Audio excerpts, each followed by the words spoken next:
No, hi, Welcome everybody. I'm just going to leave another minute or so just to allow a few more people to come through as people are joining at the moment, and then we'll kick off. So just another minute before we get started.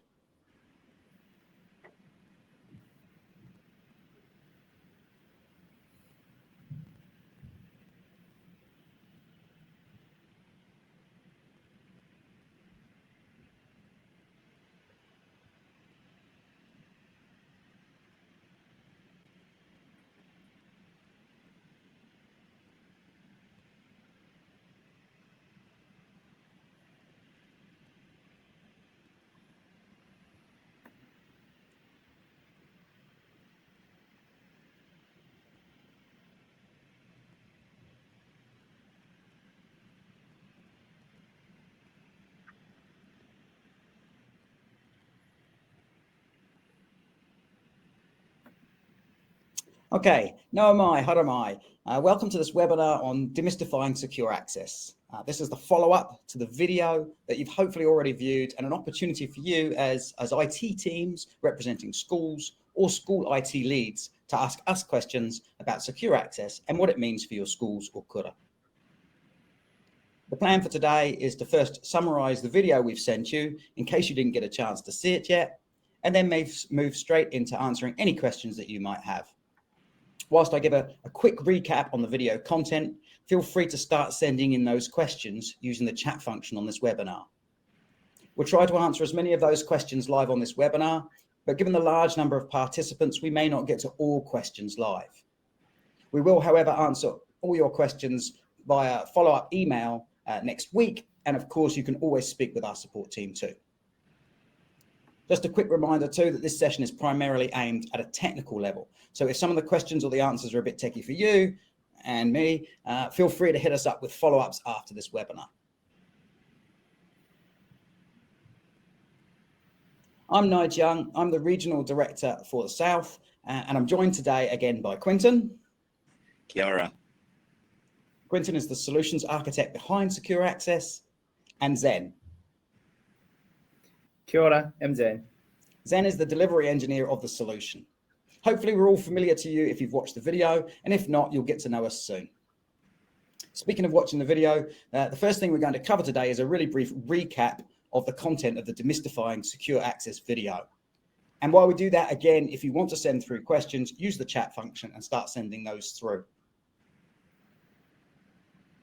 So the four main things that Secure Access provides are network segmentation, so that different types of users and devices are on different parts of the network. Identity-based authorization, so people who use your network are known to you. This gives you greater control over who accesses your network and the ability to trace their actions, which results in more protection for your network and the data on your network. So overall, it's a more secure network for a modern digital environment. A segmented network means different devices, staff, and students can be separated and protected by a firewall, so that if someone who shouldn't get into your network does, they can only affect that part of the network. It also allows for different capabilities for different types of users. For example, staff are likely to have less restrictions on filtering than students, and you could have different filters for different year groups. It's particularly important that guests are on a separate network as they represent the highest potential risk to your network. Speaking of guests, we've expanded the way guests can access to have a second option now.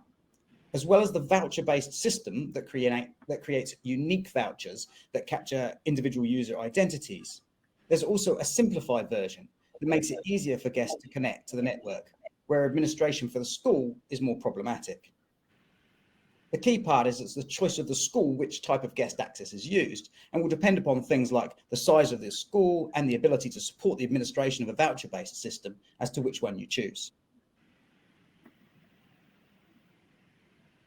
Onboarding devices to secure access happens in a number of ways. The simplest of which is achieved by using a mobile device management or MDM system. If you're using this via Google Chromebook console or Active Directory, for example, your devices will automatically be able to connect for the users once they log in. Otherwise, there's a manual onboarding process by the use of the portal you can see shown here on the screen.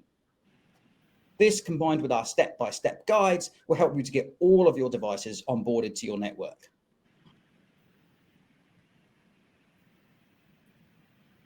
The migration itself is made up of 2 key visits. The first of these is the tech survey, and this is followed later by an agreed migration day. The tech survey or first visit is critical for making sure the migration goes smoothly. It's about understanding your current network and systems ahead of the migration and preparing for the migration day. The second visit is the migration day itself, when the new network is enabled. Having the preparations ready, such as ensuring devices are there and charged and key people are present, will increase the smooth transition across. In both cases, the key is preparation and making sure the IT panel member carrying out the migration with you has all the information they need and access to devices and people. The better prepared you are, the smoother the process and using the new network will be, and the less problems you're likely to have moving forwards. In order to help you, there are a huge number of resources available on our website. That web link should now be showing in your chat, and they help to prepare you and navigate your way through migration and beyond, and are constantly updated by our team. So on to the questions. We'll take questions from you using the chat function. Some of these will be presented to our panel here in this live session. Whilst there are lots of questions, some may need to be answered outside of this session, but we'll update you all afterwards with the complete Q&As from the event. Each registrant for this webinar will receive a follow-up email with a copy of the video recording and questions that were asked and answered, either live or in text afterwards. There are also quite a large number of participants, so some questions asked may be similar to the one you have asked. So don't worry if your exact questions aren't displayed on the screen and answered. If you still have questions after this session, you will have the opportunity to follow up through our support desk. Now I can see we already have some of those questions rolling in, so I'm going to turn off the presentation at this point, and we'll start looking at answering those questions using our panel.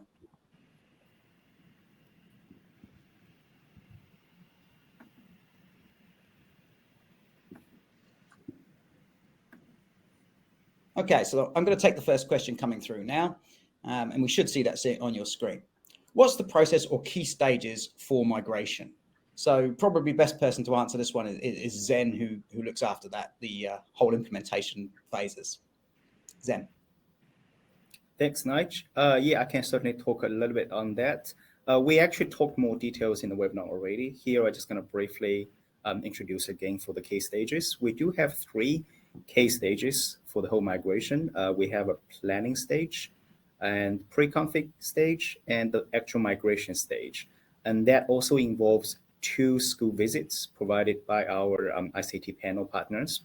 In the first stage, which is the planning session, our IT panel partner will come to your school, discuss what's involved in the migration, what the day will be looking like, and the technician would also conduct an audit to your school and understand what's the current technical situation, how many devices and users are involved, and how are they being used at the school. The second stage is for pre-configuration. That's when we finalize our design and do all the backend provision. That step actually involves both M4L engineer, our ICT panel partner, and schools input into this whole process. We would also do some testing to make sure those provision actually works. The last stage is actual migration day, and that's when our ICT panel partner will come into your school for the second visit, and we would migrate all the user and devices to the new network, deliver the trainings, make sure the knowledge of how to use the new network being shared. We would also turn off the old network at the end of the day. I hope that answers the question. Thanks. Okay, so next question coming through. How do you stop students logging into the guest network? So this is probably a Quentin question. Quentin, how do you stop students logging into the guest network? Yeah, sure. So obviously with the voucher-based system, which we do prefer, each individual user needs to be provided with a voucher, which will prevent students from logging into this network. With the understanding that a lot of a lot of schools are opting into the simplified solution to ease the overhead of managing these vouchers. It is critical that the passphrase for the wireless for the guest wireless network be limited to only share to the people that actually need this guest access, and also we highly recommend frequently changing this password. Yeah, and perhaps tell the people how can they change this password frequently as well. Yeah, of course. To change this password, as an IT provider, if you've got Smart Zone access, you can change this. Otherwise, send a request to the M4L service team, support team, and we'll help you out. Yeah. So as our IT provider to schools, if you don't have the access to your school's Smart Zone controller zone yet, feel free to contact our support and get those access granted for your schools. That will greatly ease your operation support. Okay, so we've got a kind of similar. I was going to ask a similar question, and then someone made it disappear behind the scenes. Okay, so how are users populated into secure access is the next question coming through. How do we actually get the users into secure access? So Quentin, this is probably your question. Yeah, so users are populated into secure access using the school's directory, whether that's their Azure directory or the Google directory. There's a SAML connection between your school directory and CloudPath, and every time a user is onboarded through the CloudPath system, it's checked against that directory. This can also be done through an MDM service or mobile device management.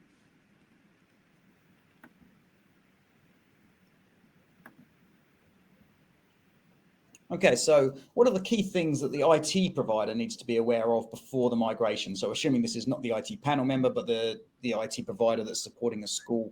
So this is definitely in Zen's area. Zen? Yeah, sure. That's actually quite a big topic, but I certainly can point out a few top of my mind important things here. First, obviously, you should be prepared and be familiar with the way of onboarding new device and users into the network. That also includes if you purchased a bunch of new laptops or tablets to refresh school equipment, how you can efficiently activate them through the internet and register those devices. We do recommend to use MDM, manage any school-owned device, because that will greatly reduce your efforts to deploy those network profiles. And also feel free to tag along and ask questions on the day of migration to our panel member if you're not on our panel, because that will help you familiar with the system faster and understand it better. The second thing that is quite important is because we used global admin access to do most of the provision work, please remember to reset password to those administrator password at the end of the day, so our access to those accounts were removed. Third thing, after the migration, please be minded that you need to manage the whole user directory of school quite tidy and clean, because when users were onboarded in future, those group information and user profiles will be relied to determine where they belong to on the network. Fourth thing, after the migration, please contact M4L if any customization needs to be made on firewall.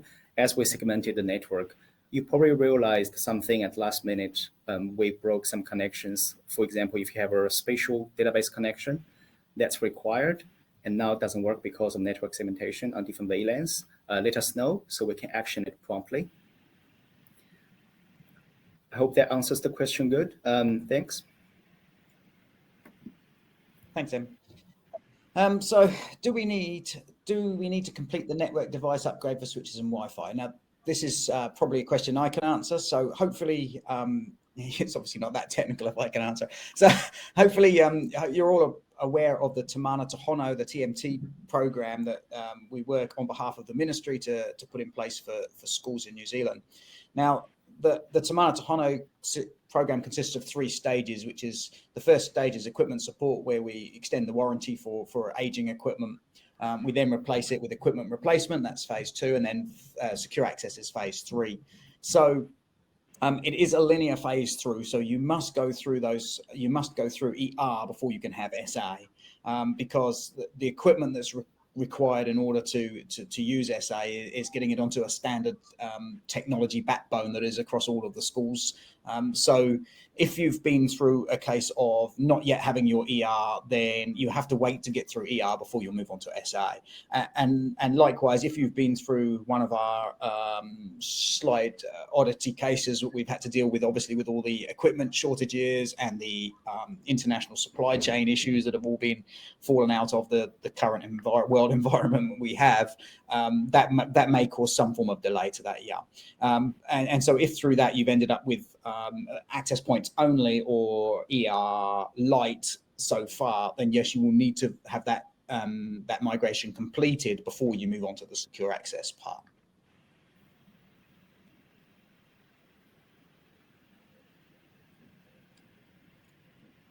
Okay, student accounts stay active for months after they have physically left the school. How do you ban students from the school Wi-Fi after they have left, but still have active accounts? So that's an interesting question. I think it's probably a Quentin question around user life cycles and managing that. Quentin? Yeah, I'll take that. So the way that we manage disabling of accounts within the school Wi-Fi once a user has left is through a connection that we've made. We've developed a service called User Lifecycle Management. You may have recently got an email about this if your school's already been onboarded to SA previously, and what this service is used to basically synchronize enabled disabled from your account within the school directory and your and the account within CloudPath.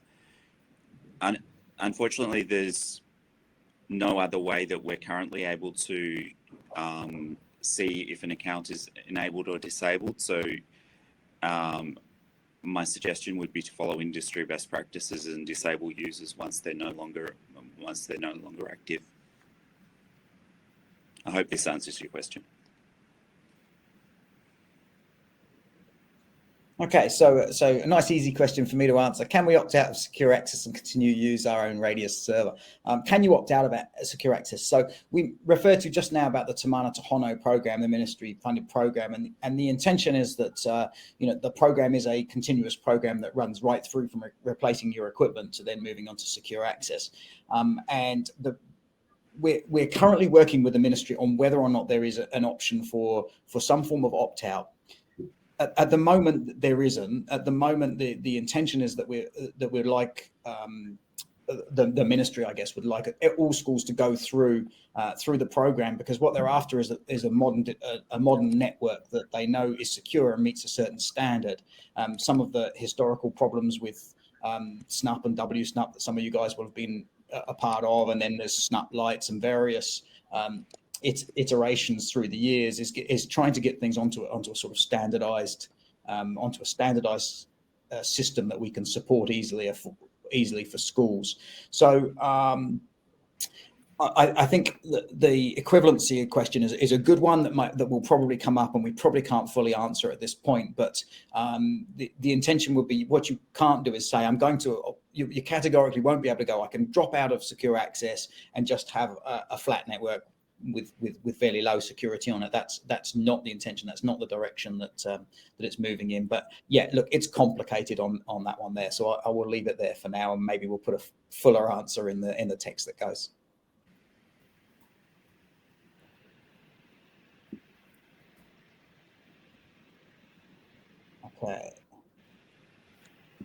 Okay, so a good technical question. So this one lets me off the hook. Okay, is there an API/REST to update MAC addresses in Secure Access Portal? So that sounds very much like a Quentin toughie to me. Yeah, sure. So currently we don't have an API REST API to update MAC addresses available to IT providers. we are working on new ways to update MAC addresses within the self-service portal. So that's something that will be coming soon. Yeah, that moment that API cannot be exposed externally. We are working on improved ways on that. Yep. Okay, and good sort of product question here. Will this supersede things like Linewise? So we often get questions about Linewise, and the short answer to this is no. There's a number of different products out there that offer different things. Linewise offers. There are some similarities with some of the things that you can do post secure access, like the self-service and the reporting tools that exist within there. And some of those are similar services to some of the parts of Linewise. But that is a unique surface offering, and it's not our job to go and try and replicate everything that's happening out there in a commercial world. M4L is a Crown owned. We're a Crown entity. We're not here to make to try and sell you products to make profit for a company. That's not what we're here for. We're here to try and implement the ministry's vision, and particularly our stuff is targeted around providing a service for you and the cybersecurity to go with that. So no, it won't supersede. In fact, we have several secure access implementations that also have Linewise working as well. I believe that's correct. Tech guys, please back me up and tell me I've not just said something wrong. We've got secure access schools with Linewise. Yeah, I'd agree with that. That was a long pause for a second there. I had me worried. Okay. All right. Let's move. Let's move swiftly on. Okay. Is there a document that outlines the Active Directory Intune settings for onboarding? Zen, I believe. Yeah, we do have those instructions and guides available on our support hub page. We can send out those links attached with those questions later after this webinar. Yeah, good one. And if one of our awesome backroom people could pop that link up perhaps on the chat now for everyone as well, that would be great. Okay, got a couple of questions about vouchers, so I think we'll maybe we'll wrap the two into one. But okay, the first one, voucher-based approach is not great for guests. That's a statement, not a question, but I know what you mean. Are there limitations to the voucher-based system, and are we looking at doing anything differently, Quentin? Yeah, sure. So the question on the screen is about the approach. Yes, the statement. So we're definitely working on a new solution for guest access that will provide a lot more flexibility. The other question was about timeouts, configurable timeouts. That is definitely one of the features that we're planning to implement within the new vouchers, the new guest access system. Further details will be coming shortly. We're still in development at the moment, but we've definitely taken on board a lot of the concerns, such as the flexibility, the user friendliness, and we're going to make it work for you guys and continue to improve our service. I hope that answers the questions. It's a really good point as well, that the secure access is a product that we will evolve as we go in, so it's a working product now. It works and it functions and it's in the marketplace, but we've already put in a number of improvements, and if you watch the video you'll see some of those improvements that we talk about in there. But it's not a done journey, and it is about taking the feedback, and you in particular, the IT specialists out there actually helping us to continue to make sure that what we can do is move to continue to keep up ahead of the game and keep things in its best possible state. So keep the feedback rolling in. It is really, really useful for us. Keep working with our team, and we'll endeavor to deliver the best possible service, which we all do, because we're all here for the same thing at the end of the day. We're all here to support the schools in Kura. Okay, sort of a higher level one. Could you clarify, is secure access for devices or users? Zen, you can answer this. Yep, I can answer that. That's quite a big question, actually. I think in short answer, it covers both. You do onboard as a user in many occasions, but secure access is deployed on the whole school network. There are also a lot of devices are shared by multiple users, or they don't have a dedicated user. For example, you might have a VoIP phone. That needs to be put on the correct VoIP VLAN, and that doesn't really belong to a dedicated user. So it does cover both devices and users, and depends on the situations, you might have different ways to onboard those things, either user or devices, into the correct network.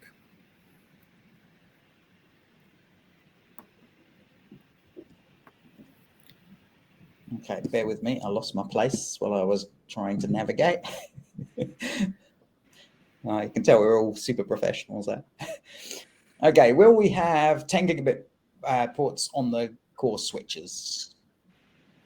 Quentin, probably a you question.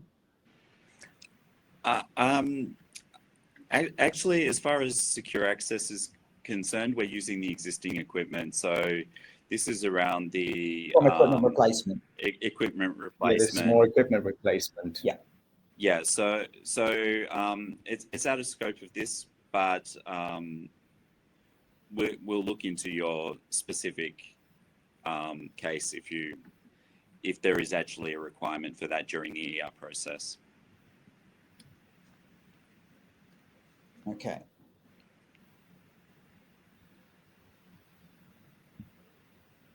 Okay, is client software required for the CloudPath logon? How heavy is it, and is it usable old or novel systems like Linux?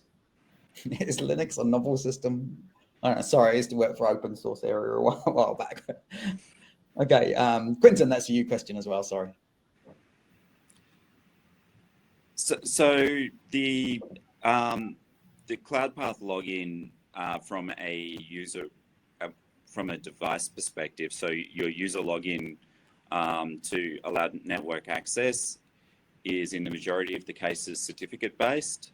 Some workflows are using dynamic pre-shared keys, and both of these are standard functionality of the Wi-Fi protocols. So they're in place with Linux and Windows, Mac.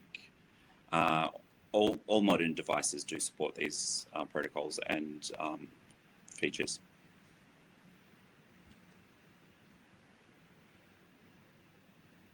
Okay, so a sort of operational type one here. Can we just deploy secure access for school managed devices, but retain our current system for BYOD? So a sort of hybrid answer, I guess. Again, I think that's probably Quentin.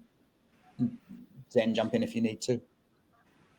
Yeah, so when deploying secure access, we do request that you use secure access for the entire solution.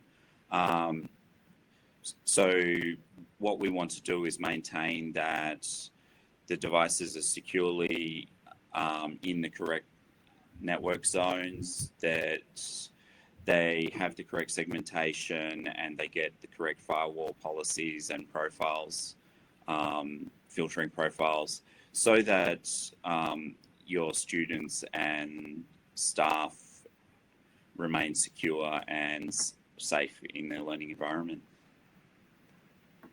And I guess also we're talking about like a very large implementation of this, and a large number of schools, and the ability to, for BYOD devices, I guess, to move between different schools or something along those sort of lines. Is that true, Quentin? Zen? Yeah, there's definitely roaming is one of the features of secure access. And by not using the full implementation, you do lose some of this functionality. Right. We have some laptops which are used by both staff and students. Will secure access allow the device to be connected to the correct VLAN based on who is logging in? Zen, you can answer this one, I know. Yeah, there's no straight answer into this. That actually depends on how those devices are managed and how the users are managed. If those devices are all managed by sort of domain, and all the staff and students are domain users, we might be able to differentiate them upon logging. So secure access, the whole system requires inputs of user identity from a user directory. If those devices are not managed, or if they are like MacBook, or iPad that doesn't enable for single sign-on, then we will not be able to actually get the user identity information from directory. We're happy to talk more details when we actually came to the design phase of your school and discussed possible approaches for those designs.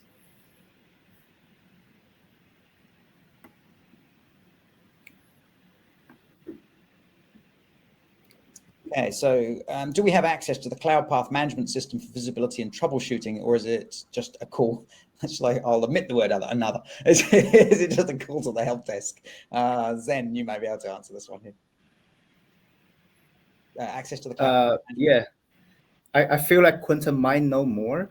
At the moment, to base my knowledge. As long as one of you two answers this and you don't ping it back. Yeah, I don't think this CloudPath management system actually has external facing portal yet. No, nothing as of yet. So definitely for the moment, if you have any issues with CloudPath and you need to troubleshoot, you will need to work with our help desk.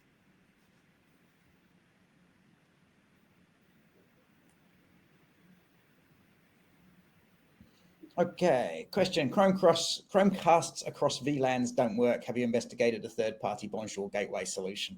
I'll answer the first part. Potentially, there's the sort of inherent question in there, and then I'll probably get some tech help. So you guys get your tech heads working while I try and do the idiot answer that I'm possibly capable of. Okay, so Chromecasts across VLANs don't work. So Chromecasts are obviously, they were designed for a home user market. That was the original idea for them, and rather than a sort of enterprise solution, the type of thing that would be used in schools and, as quite rightly said, across VLANs. And so we have worked quite a lot with Google and spoke about trying to get how they develop their product and look at different solutions. What we've done in the meantime, and you'll have seen this pushed out, is we've suggested, rather than having the Chromecast on the devices network where they fall asleep and can't be woken up unless it's by something on that same network, i.e. other devices, we've moved them onto the staff network. That means that the staff will, your teaching staff will always be able to wake up the Chromecast and be able to cast. What it does mean, of course, is that if you're a school where they use students casting quite a bit, then that all has to be sort of controlled through the staff, whether that means running a Google Meet or a Zoom session or a Teams session or whatever it might be, and sort of using effectively third-party software to achieve that. So have we investigated a third-party Voucher Gateway solution? Let me hand that over to our technical gurus. One of you leap at it for me, please. So as far as using different Voucher gateways, we've tried through both FortiGate and the Ruckus Smart Zone to do that. We can the actual MDNS traffic does work successfully across VLANs once configured, and we do have that in place. However, what doesn't work is waking across VLANs. We've done quite considerable amounts of testing, and as Nige mentioned, we've actually reached out to Google and discussed this. However, in our testing, we haven't been able to successfully wake across VLANs. Again, all that is actually required is for someone on the teacher VLAN, which we've moved it to browse to the device, and it will actually wake. But we do recommend using collaboration tools. Yeah, and the potentially, I don't know if there's a follow-up question sitting down there somewhere, but sometimes people ask about Google TV or the latest version of Chromecast. Perhaps we could, as the question's been asked, perhaps we could expand on that slightly. Yeah, so in short answer, the current Chromecast has a problem on the device itself. It's not about the network not allowing Bonjour. Itself doesn't wake up. Google does release a new product called Cast Moderator, and it only works on Google TV device, not on the existing Chromecast. And that is supposed to support cross VLAN functions. We've testing this in our lab in recent time. It doesn't really work exactly as what Google said, so we didn't want to release the information before we are comfortable with all the schools. Okay, thanks, guys. Okay, so if a school is still using traditional Active Directory for managing Windows devices rather than MDM, what effect does this have on the onboarding process, Zen? Yeah, let me read this question through again. So in short answer, those user directory information would actually be kept on site at the school if you're still using traditional Windows Server, managing them locally. We don't prefer that way because you need actually set up a static tunnel from school to our data center for us to securely sync all the user information from a local user directory. Therefore, I think at the current stage, we will put that school on hold and we would anticipate a migration to the cloud directory.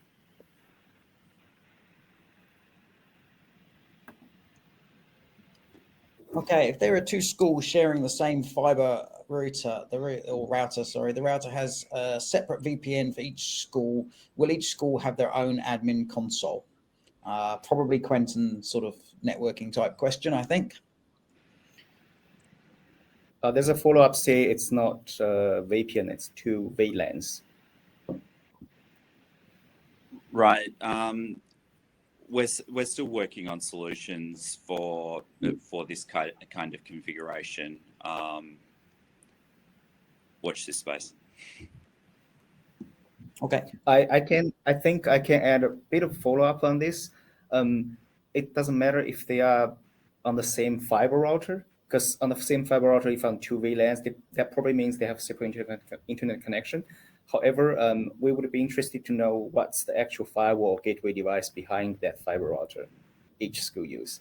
If each of them have their own FortiGate firewall and terminated with a proper public IP and WAN interface, I think we can definitely look into that on the design phase and see how that can work. Okay, does the M4L reporting system integrate with CloudPath to obtain username info? Yeah, like I can answer this. This is just about my level of technical level of ability.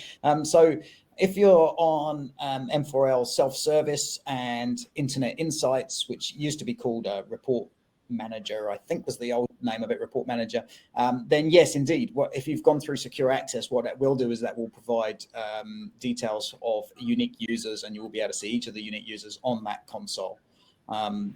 Guys, tell me I'm right here and I haven't misled the audience. Man, I hate that pause. Yeah, they're nodding. They are nodding. The answer, Your Honor, they both nodded. I saw it happen. I think you are echoing quite badly, Nige. Oh, was I? Am I? Oh, it's probably your voice. Probably my booming manly voice. Yep. I should attempt to boom a little less. Okay, is there any automation or options available for vouchers, i.e. VizTab integration? So yes, with the new guest solution that we're currently developing, that we've touched on a couple of times before today, there is definitely an intention to work on integration with VizTab, and we have reached out to VizTab. However, this won't be the first stage. Obviously, we'll get the internal portal working first before we move on to that. So it's definitely something we're investigating, and we'll hopefully be able to integrate.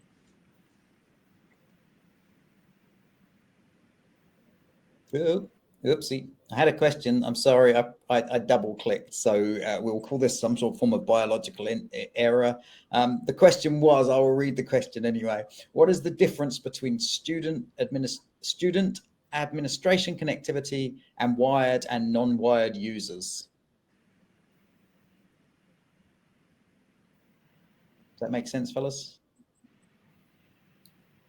I think maybe two. I'm not quite sure. Maybe two questions. I'm not sure if we get the question correctly, but for wired and wireless users, I think the difference here in our design actually means when the user using this device, is this device connected to the network wireless or wired? Because for wireless, obviously that refers to Wi-Fi. Then you have either 802.1x certificate-based authentication, or you have like a dynamic pre-share key-based authentication kind of things. If that's a wired, then that's probably a MAC address-based authentication on that device, or in some cases, 802.1x certification on Ethernet. So those are different ways we can differentiate. So if I'm a user, say I'm a user and I've got my laptop and I'm on Wi-Fi, and then I plug in a LAN cable into my laptop, that's actually two different connections. The Wi-Fi on your laptop and the Ethernet port on your laptop are completely two physical interface, and they can form two connections separately. So what does that mean for security? Comes down to Windows to decide which connection will be used as primary. Right, but it won't matter for secure access? It matters because if you do plug it in from time to time, quite frequent switching between wireless and wired, that simply means you have to onboard that device on both wireless and wired connection. Right, okay. Yeah, just make sure two connections both form into the same category of users you belong to. Yeah. This session was supposed to be for you guys to ask questions, but instead it's for me to learn about secure access as well. Sorry about this. Okay, let me get back to your questions and not ask my own. Okay, we regularly have meetings with teachers from other school every term or few weeks. Often they bring different devices. How will we manage them without having to do a new voucher for each meeting? Yeah, I'll take this one, Nige. So if a teacher is onboarded, has their devices onboarded, then when they get the N4L Wi-Fi connection, they will be able to roam to other schools. Once they roam to another school, they'll get guest access. They won't be in the staff network. They'll be in the guest network, but that's a roaming function, as long as they've got a certificate-based enrollment. So the answer is great if both schools are on secure access, and obviously if only one school's on secure access, then that won't work until. Is that right? That's correct. If only one school's on secure access, obviously they'll need to. Depending on whether they're coming from a secure access school to a non-secure access school, then they would just need to connect to the Wi-Fi at the non-secure access school. If they were going to a secure access school from a non-secure access school, they would need to get guest vouchers. Right. And if, so they would need to use either a guest voucher, or if there was simplified guest access in the school, then they would be given that shared PSK. Yes, that's correct. See, I say the letters like it means, like I know what I'm talking about. Good. Okay, on the wired side, will it be possible to have port-based VLANs, or are all ports going to require blah blah blah? Thinking more for building infrastructure, devices, IP, surveillance cameras, etc. So that's probably you as well, is it, Quentin? I think that would be covered by either of us. Zen, do you want to take it? I can start it. Just feel free to jump in and fill in the gaps I missed. In our standard design, yes, we do prefer all access ports on switch be authenticated. You can use either MacAuth or 802.1x. Obviously, MacAuth is preferred in most situations. For IP surveillance cameras, if we can be supplied with the MAC address, yes, we can also enroll them and put those MAC addresses on the correct VLANs that's required. So just one more thing additional thing I wanted to touch on with this one. The advantage of MAC Address Auth rather than port-based auth is that you can't just take another device and plug it into the same port and then have control over that network. It gives you that one extra fail-safe. It also means that if you need to move a device between ports on the switch, that it will automatically be put in the right VLAN on the new port. I guess one thing.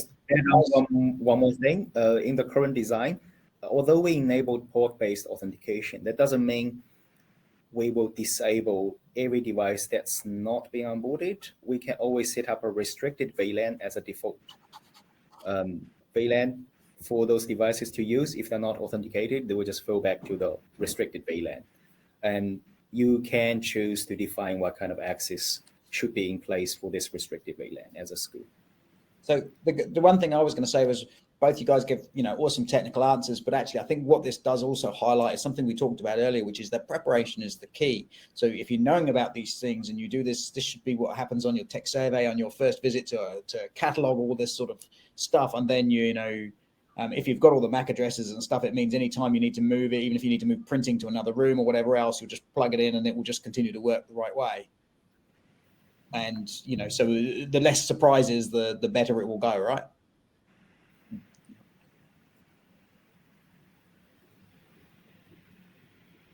Okay, what have you got to stop students sharing Wi-Fi connections with other people with iDevices and having multiple people connected under the same name? Quentin, probably you. I think that refers to iCloud Share, Quentin. Yeah, I was wondering if that's an Apple with the iDevices is either that or someone slipped, but I is not next to D on the keyboard. Really what it means. Yeah. Do you want to answer that one, Zen? I think at the moment it really comes down to how we make a decision. Because we're talking about BYOD, so those devices are probably not going to use a certificate-based authentication. If they're using dynamic pre-shared key, we do have the ability to limit how many physical MAC address numbers can be used on one authentication, on one DPSK. So it comes down to a choice in the design phase to discuss with us how we want to design this DPSK situation, how it should be reused, what the device limit should we put in place. Feel free to add more, Quentin, if you have any more information on this. Yeah, it's just, again, touching on this migration survey and preparation to coming on board. The more information we can get, in the tech survey, the better prepared we are to support your school in the way that it's going to be best for your school. I do see another question came earlier. Sorry, that was a long list of questions. We probably haven't been able to prompt that question yet. People were asking if a school opt-in to block students from using BYOD on school network. For example, they don't want students to use the phone for school network for internet. Then that's a question we can discuss in the planning and design phase, and we can potentially look into disable students from logging the Google or Azure directory logon when they use our portal to enroll or to generate access. We can allow only staff group of users allowed to be logged on. Those are possible solutions, but of course we should discuss in details during the design phase because each school might have a different situations for those end-to-end infrastructure setup. Okay, thank you. Let's move on. I realize we're chunking through as many questions as possible. Lots of questions already come through. Does secure access apply to VoIP, smartphones, smart TVs, laptops, tablets, desktops, etc.? Just to clarify. Either of you. Quentin, do you want to touch base that one? Yeah, secure access is basically securing your network. So all of the devices coming through your network should be enabled with secure access. Obviously, during migration, we work with you. There's some third-party device issues that Zen will touch on when I finish up, which is, again, we work through with the tech survey and understand, but you'll need to work with. But the intention is that secure access is the control of your school network. Do you want to touch on those third-party devices, then? Yeah, exactly. It is a control to your school network, and we're talking about connections. That means wired connection or wireless connection. So no matter what kind of third-party devices, they probably fall into each category. Either it's wired or it's wireless. Please keep in mind, we're actually going to turn off the old Wi-Fi network at the end of the migration. So if any of those devices actually rely on Wi-Fi, they actually have to be migrated to the secure access network. It comes down to a choice. to decide what kind of authentication or encryption we'd like to use for each of those devices. That's all the good conversation we should be having during the design phase. And when the IT panel partner come to your school for the first visit, talk about this migration, talk about planning, please bring up those questions so we can look into details with the assigned M4 engineer into design. Very good.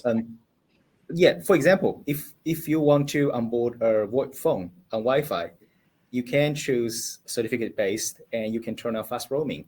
Then when people actually walkie-talkie and around the school, there will be a smooth session maintained, right? Or if you don't really care this, it's a stationary phone, then you can just use a dynamic pre-share key and limit that key to this device. Those are all the possible choices. Yeah. Brilliant. Okay, so let's move into a couple of quick questions. See if we can answer couple of quick ones so we can get through a few more before I have to call it. And quick one. It was probably to do when we were talking about Chromecast, Apple TV casting. Does it affect Apple TV? Does Apple TV work across VLANs? At the moment, yes, Apple TV does work across VLANs. We haven't observed any problem with that. However, on very old Apple TV boxes, we do observe some challenges. They lost config from time to time when they were updated. That's just you have to reconnect them to the network again. But for the casting feature itself, Apple TV still works across the VLANs. Great, thank you. Okay, another one. How does school opt into the simplified guest access? So if you're an existing school, then that's had guest access before simplified guest access was available, then you will have been contacted via M4L to offer that to you. So we've retrofitted it in quite a few schools already, and the guys could probably tell you the numbers. When you're as a new school moving into it, then that option is yours, and you will be given the option as to which one, and that should happen during your tech survey, during your first visit. Start talking about which type of system you want based upon what your needs are. So you can opt in there, and at the end of the day, if you're an existing school and you're going, hey, I never received the email, or I haven't heard that, or I don't know about that, then just contact us. Contact us through support desk. Speak to your relationship manager. Yes, absolutely, you can have simplified guest access. It's your choice.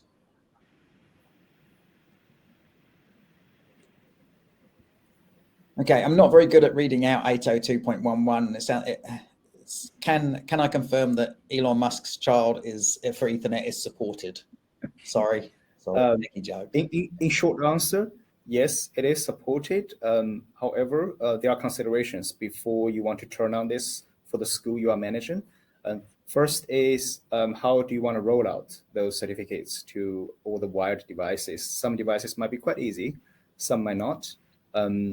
Also, you have to consider how flexible the network profile on those devices is supported. Can you actually appoint the right chain of trust to use the certificate on those devices? If all are green light after an audit, then yes, this one is tick. The second consideration is when we turn on 802.11x on the Ethernet switches, the switch then would need to have an order of priority, which authentication kicks in first, which is the last. That could also mean when you enabled 802.11x based authentication, that will usually kick in first, and any device not supported this has to use a Mac auth method, will have quite a long auth time after this being enabled. We need to consider if all the third-party, camera or whatever, who are not supported by the certificate-based authentication can actually still be connected after a long timeout. I love this. Yeah. That was a yes or no answer. You always have to consider the complications if it's a rather large school. That's what I'm saying. Yeah. And that's why that whole, again, when we do that, when we talk about that first session, the tech survey session, we're actually, let's talk about what do you want to achieve and go into it knowing what the system can achieve and what you can do with it. Okay, will students get auto roaming as well? Easy answer. If I asked you to answer this yes or no, we could all say the same answer on 3. I'm going to say yes, but yes. It's also one of those curly ones with a but. Yes, students and staff get auto roaming when enrolled with a certificate to the secure access network. As long as they go to another school that has secure access, yes. Yes. So there are technical limitations with other methods such as DPSK.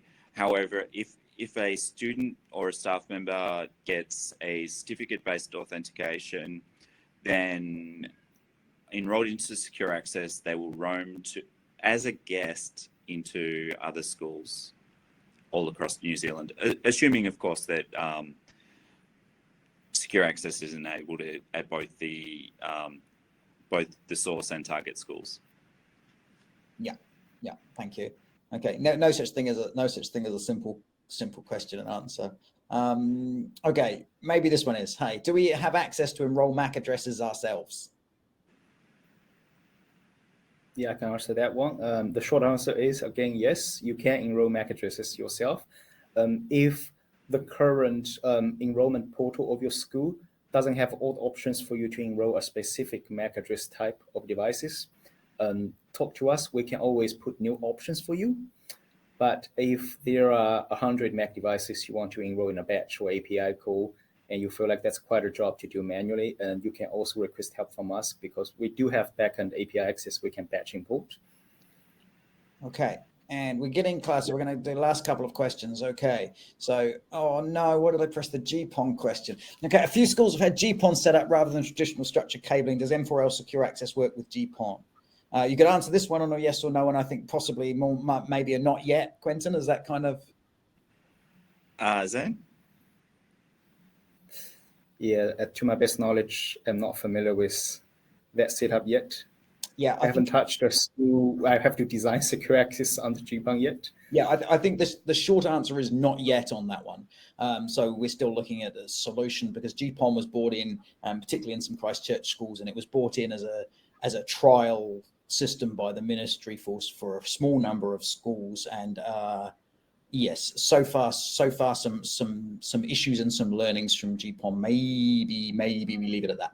Okay, I'm going to take this down as the last question. Lucky last. Are there any learnings from previous migrations you can share with us to prepare us for a smooth onboarding? And that's probably to Zen. So have we been learning stuff as we've been going as well? And do we share that? Yeah, where do I start? Because that's quite a big topic. But from school's point of view, I think the top one priority is actually talk and ask as much questions as possible during the first planning visit.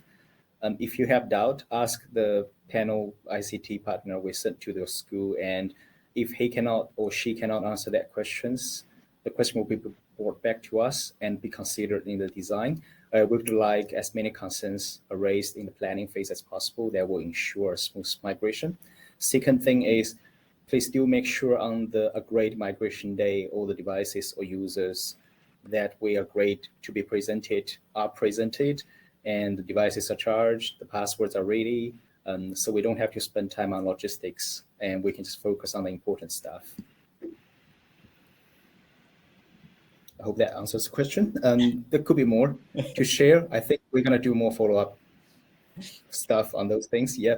So you can see the temptation for all of us. We're as bad as each other. But look, that's all we've got time for today in the live session. Thank you very much for joining us and asking your questions. It's great so many of you took the time out of your days. We know how busy you are to attend this and just show the interest in secure access and how it can work for your schools. Thanks again to Quentin and Zen for helping us to be able to answer your questions, and a team that works behind the scenes as well. We'll be sending an email to you next week with the recording of this session, as well as a short survey. Now, we'd really appreciate it if you could respond to that so we know how we did today and can use your feedback to improve any future webinars and sessions that we do. We really hope you've enjoyed the session. Look forward to connecting you all in the future. Ka kite anō. Thank you, everyone. Thanks all.